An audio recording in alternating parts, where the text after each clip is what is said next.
안녕하세요. 신화경제연구소TV의 냉정한 부동산입니다. 오늘은 부동산 독설 시간으로서 주식금융 전문가 부동산 풍랑론자들에게 반박하고 싶은 것들이라는 내용을 가지고 여러분과 말씀 드려보고자 합니다. 들어가기 전에 구독과 좋아요 한 번씩 꼭 부탁드리고요. 자, 요새 주식과 이제 금융 쪽 종사하시는 그런 이제 전문가분들이 나오셔가지고 뭐 방송이라든지 유튜버에 앞으로 뭐 4, 5년 정도의 부동산 가격이 한 40%까지 빠질 수 있다. 그래서 폭락이 올 수 있다. 라고 연일 지금 계속 말씀들을 하시는데요. 오늘은 그것에 대한 좀 반박을 좀 해보도록 하겠습니다. 뭐 예전부터 그 주식으로 좀 유명하신 분이 있었어요. 뭐 이제 예전에 이제 증권사에 이제 임원진으로 계시다가 뭐 그때 2009년도에 뭐 우리나라 주가가 2009년부터는 뭐 3,000 이상을 찍을 것이다. 그러니까 그때 이분이 예언하신 때가 언제냐면 2008년도 요때 이제 한창 그 중반까지 우리나라 그 코스피 지수가 2100까지 올라간 적이 있었죠. 그래서 이제 그걸 보시고 이제 분석을 하시면서 이제 2009년 이후로는 우리나라가 3,000 이상을 찍을 수 있다. 코스피 지수가. 이제 그렇게 예언을 하신 분이 있는데 결국 뭐 코스피 지수 그 이후로 한 10몇 년 동안 계속 박스권에 있었죠. 2,000도 못 올라가고요. 예. 이제 그 예언을 했던 분이 이제 요새 다시 또 이제 부동산 가격이 조금 이제 하락 조짐이 이제 저는 조짐이라고 생각하지 않는데 하락 조짐이 보인다고 생각하니까 이제 요새 또 나와서 이제 여기저기 또 방송도 하시고 뭐 유튜브도 많이 출연하시는데요. 이분이 했던 이제 주장들 몇 가지를 골라서 제가 조금 반박을 좀 해보고자 합니다. 첫 번째, 이분이 이제, 분석하신 거는 2009년 10년에 아파트 가격이 이제 앞으로 4, 5년 정도 30%에서 40% 하락할 수 있다. 이제 그 주장을 하셨고 그 근거로는 2009년에서 10년까지 아파트 가격이 30에서 40% 빠졌다. 그 다음에 2009년부터 지금까지 소비자 물가가 약 28% 올랐는데 부동산은 74% 올랐다. 그리고 2013년 서울의 아파트 PIR이라는 건 뭐냐면 요새 뭐 그런 쪽으로 많이 설명을 하죠. 뭐 PIR이 뭐 10이다 그러면 내가 벌고 있는 소득을 한 푼도 쓰지 않고 부동산을 구입하는데 뭐 10년 걸린다. 이제 그걸 얘기를 하는 거예요. PIR이 9배고 2013년도에 2021년은 PIR이 19배까지 올랐다. 그리고 렌트 가격에 비해서 즉 렌트라는 건 전세죠. 서울의 아파트 가격은 50% 이상 올랐다. 그 다음에 부동산 가격이 떨어지면 직구입보다는 전세손으로 전세값이 올라 역전세 현상이 벌어진다. 그 다음에 제자리로 돌아가는데 집값은 반드시 30%에서 40% 하락해야 된다. 이제 대충 요런 논리로 해서 이제 말씀을 하신 것 같아요. 일면은 모르는 사람이 듣기에는 굉장히 설득력이 있어 보이고요. 고개가 끄덕일 수도 있어요. 저도 이분이 분석하신 거에서 100% 다 부정하지는 않아요. 일정 부분 수긍이 가는 것도 있는데 좀 디테일로 들어가거나 전반적으로 이제 분석을 해보면 이분이 약간 아무래도 주식 전문가시다 보니까 금융 전문가시다 보니까 모든 거를 주식 분석하듯이 모든 걸 판단을 하시는 경우가 많아요. 근데 부동산은요 반드시 주식 분석하듯이 그렇게 한다고 해서 부동산 가격이 등락을 거듭하지는 않습니다. 부동산은 뭐냐면 토지 가격이고요. 결국은 그거는 정부의 정책과 굉장히 밀접한 관계가 있어요. 그러니까 시장의 자정 기능으로 올라가는 게 그게 되는 게 아니거든요. 저는 물론 부동산은 정부 정책이 개입하지 않고 최소한으로 하고 시장의 자정 기능으로 저는 가야 된다라고 저는 주장하는 사람 중에 한 사람인데 부동산 정책은 그럴 수가 없죠. 해마다 정부가 바뀜으로써 보수 정부 그 다음에 좌파 정부 그렇게 해서 바뀜으로써 부동산 정책이 거의 뭐 극과 극을 달려왔죠. 그거에 따라서 부동산 가격이 어떤 때는 정부의 정책대로 간 때도 있었고 그러나 여러분들 대충 경험상으로 아시면 정부의 정책대로 부동산 가격이 그렇게 가진 않았죠. 특히 저번에 보시면 문재인 정부처럼요. 이래서 정책 이런 부분과 또 세금 부분이 굉장히 밀접하게 연관되어 있기 때문에 또 수요 공급 부분도 있고요. 그래서 어느 한 가지 요인으로 설명을 해서는 안 된다라는 게 제 생각이에요. 그러면 이분의 논리를 하나씩 반박을 좀 해볼게요. 자, 앞으로 4, 5년 정도 30%에서 40% 하락할 수 있다. 즉, 이분이 근거는 뭐냐면 2009년 10년에 아파트 가격이 30% 40% 빠졌다. 이제 이거에 대한 이제 논리적 근거를 들고 있는데요. 반론을 제가 해볼게요. 첫 번째, 이때 서울 아파트의 가격 지수가 08년 9월이면 가장 최고점을 찍을 때였거든요. 이때 서울의 아파트 가격 지수는 81.6이었어요. 그런데 이분이 정작 빠졌다고 그죠? 2009년도 10년 사이에는 3%밖에 빠지지 않았어요. 가격 지수로 보면. 그리고 오히려 13년 8월에는 오히려 더 많이 빠졌죠. 예. 최고점 찍을 때보다는 약 11%가 빠졌어요. 그러면 벌써 이분 말했으면 벌써 틀린 거죠. 10년에 벌써 확 내려갔어야 되는데 안 내려갔죠. 그리고 오히려 좀 진정된 13년에 그때 오히려 부동산 가격이 여러분들 다 기억하실 거예요. 13년 박근혜 정부 들어서 여름 정도죠. 그때가 아마 제가 볼 땐 부동산 경기가 제일 안 좋았어요. 그리고 부동산 가격도 부동산 경기가 안 좋다는 얘기는 가격이 안정됐다는 얘기니까요. 예, 그때로 아마 여러분들 기억하실 거예요. 그러면 오히려 이분 말씀은 틀린 거죠. 두 번째는 서울의 대부분의 아파트가 2008년 중반기 고점 대비해서 2009년에 이게 뭡니까? 리만브러스 사태로 인해서 급격한 외부 충격이죠. 이것 때문에 10%에서 15% 정도 하락한 건 맞아요. 아파트 가격 지수상으로 봤을 때는 3%밖에 안 빠졌지만 실제 개별 아파트들을 제가 각 구별로 한 26개구, 27개구를 갖다가 다 샘플링을 해봐서 한 10개 아파트를 다 조사해봤더니 대략 한 10%에서 15% 정도 빠졌어요. 요 정도 보시면 돼요.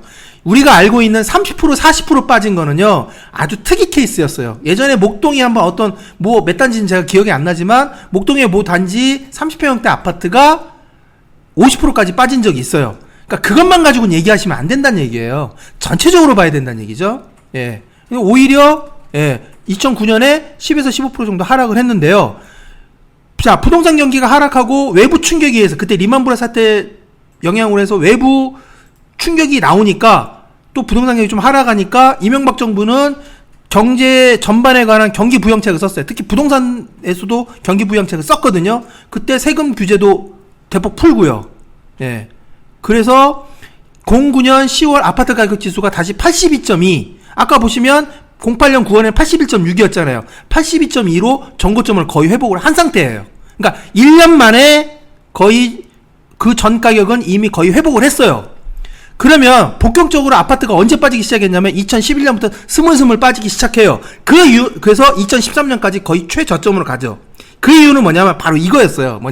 2010년부터 이명박 정부가 들어서면서 여러분들 아시겠죠? 보금자리 주택이라고 해가지고 강남구에 있는 세곡동, 내곡동, 그 다음에 수도권과 바로 밀접한 의왕 이런 곳 있죠. 일부 그 지역에 있어 남쪽 일부 지역에 대해서 보금자리 주택, 이 보금자리 주택이 여파가 왜 컸냐면 평당 924만원에서 1천만원 정도 사이에 분양을 했던 거예요. 그때 당시 강남의 평당 가격이 3,500선이었어요. 그러면 거의 강남 가격 대비하면 거의 3분의 1 가격이죠. 그 다음에 강북의 평당 그때 아파트 평균 가격이 2천만원 중반대인 걸로 저는 기억을 해요. 그러면 그것 놓고 따지면 2천만원 초중반대였거든요. 그러면 그거 놓고 따지고 보면 50%, 즉 반값이 하락한 거죠. 그죠? 그래서 그때 보금자리 주택을 반값 아파트라 했던 거예요. 그게 원래는 30만 가구를 공급하려고 했었는데 2차 자차 재정적인 문제, 그 다음에 그 땅을 매입하는 과정에서의 어떤 문제 이것저것 해서 좀 난관에 많이 부딪혔죠. 그래서 결국 10만 가구에서 11만 가구 정도 사이 정도 공급을 했던 걸로 알아요. 그런데 그때 평당 반값 아파트를 제시함으로써 그 11만 가구 공급을 한 그 영향 때문에 가격이 하락을 한 거예요. 왜 그러냐면 시세 대비 어마어마하게 싼 가격으로 아파트가 물론 강남 변두리긴 하지만 세곡동, 내곡동에 그렇게 싼 가격 아파트가 나오니까 사람들이 대부분 뭡니까? 기존에 있는 아파트를 사지 않았어요. 사지 않고 청약만 대기한 거죠. 그러면서 기존에 있는 아파트 가격 매도로 나와도요, 비싼 가격에 팔리지 않아요. 그래서 그때부터 서서히 해가지고 가격이 안정되기 시작한 거예요. 그러니까 부동산 가격이 빠진 것은 무슨 주택부담지수 뒤에 또 나오겠지만 그런 PIR이라든지 이런 것들로 인해서 빠진 게 아니에요. 결과적으로는 공급을 하되 그 공급이 그 신규 분양하는 그 물량 있죠. 공급 물량의 가격이 굉장히 파격적으로 쌌던 거에 거기에 원인이 있었던 거예요. 근데 이분은 이거를 전혀 모르는 건지 알고도 얘기를 안 하신 건지 아니면 저는 몰랐을 가능성이 크다고 봐요. 이분이 부동산 정책까지는 크게 기억을 하시겠어요? 예. 저는 비판하는 거지 비난하는 건 아니에요. 논리적으로 하나씩 짚어서 제가 말씀을 드리는 거지. 예. 그래서 이분이 그거는 간과하신 것 같아요.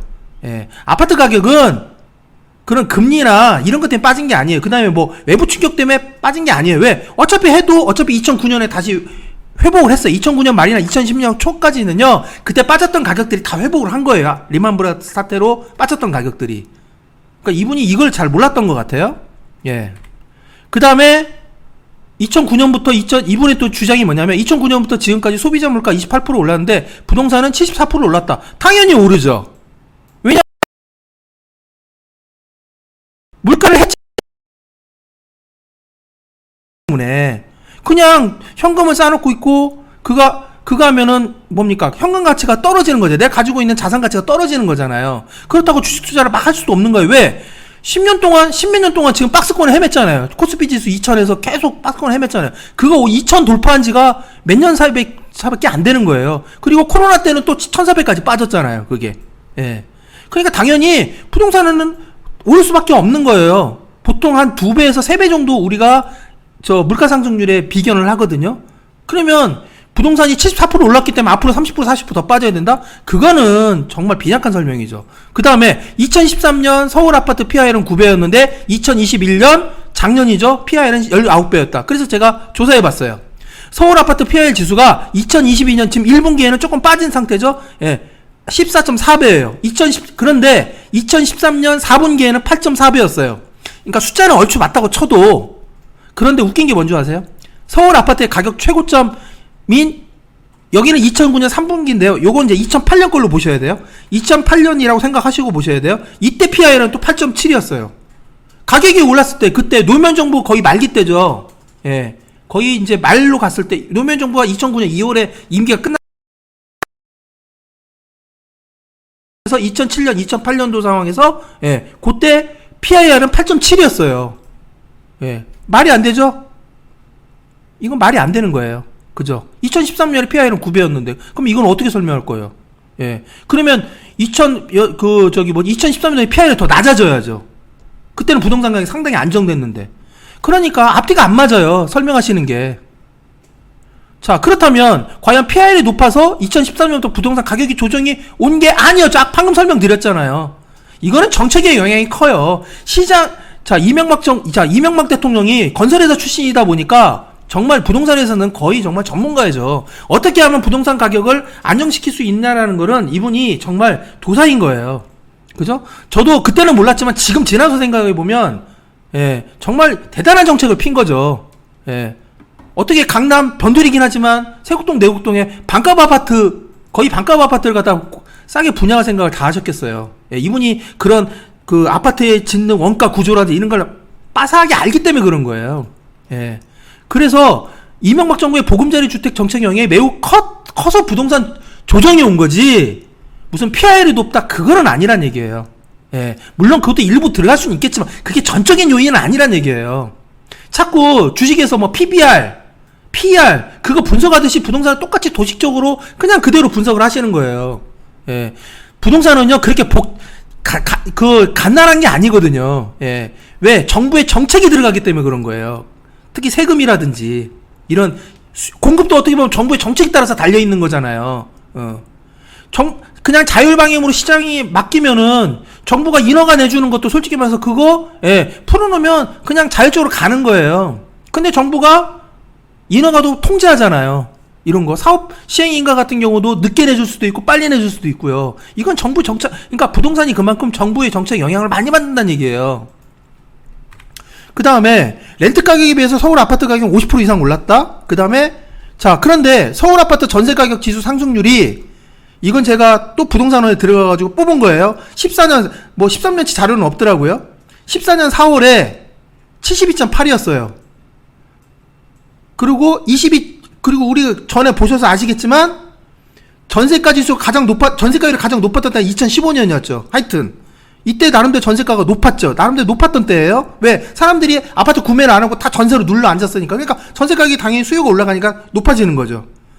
2014년 4월에 72.8이었는데 2020년 4월에는 126이에요. 이거 74% 상승한 거예요. 그런데 제가 개별 아파트를 몇 개 뭐 한 20개 정도 계속 봤어요. 거의요, 전세가는요, 지금 거의 더블로 상승했어요. 신규 전세를 하던 갱신 계약을 하던, 예, 전체로 평균을 내보니까 거의 더블 가까이 상승했어요. 100% 이상 상승했어요. 개별 아파트로 들어가면. 근데 전체 평균을 내니까 전세가격 지수가 74% 상승한 거예요. 그런데 서울의 아파트 가격 지수로 따져봐가지고 상승률을 봤더니 43%밖에 상승을 안 하는 거예요. 물론 개별 아파트를 가면 2배 이상 다 상승을 했죠. 그러면 전세 가격이 또 2배 이상 상승하고요. 매매 가격이 또 2배 이상 상승했으니까, 예, 거의 비슷하죠. 근데 어떻게 렌트 가격에 비해서 서울 아파트 가격이 50% 이상 올라요?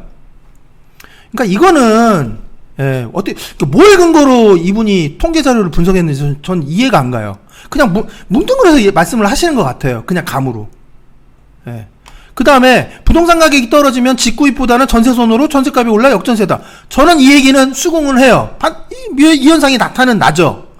그런데 지금 현재 깡통 전세는요, 지방의 일부 아파트하고요, 서울의 일부 빌라예요. 지금 서울의 애지간한데 일부 빌라는요, 지금 매매가하고요, 전세가하고요, 거의 붙어 있어요.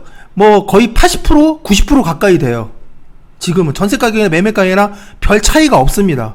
예, 왜? 그만큼 빌라가 덜 올랐다는 얘기예요, 그거는.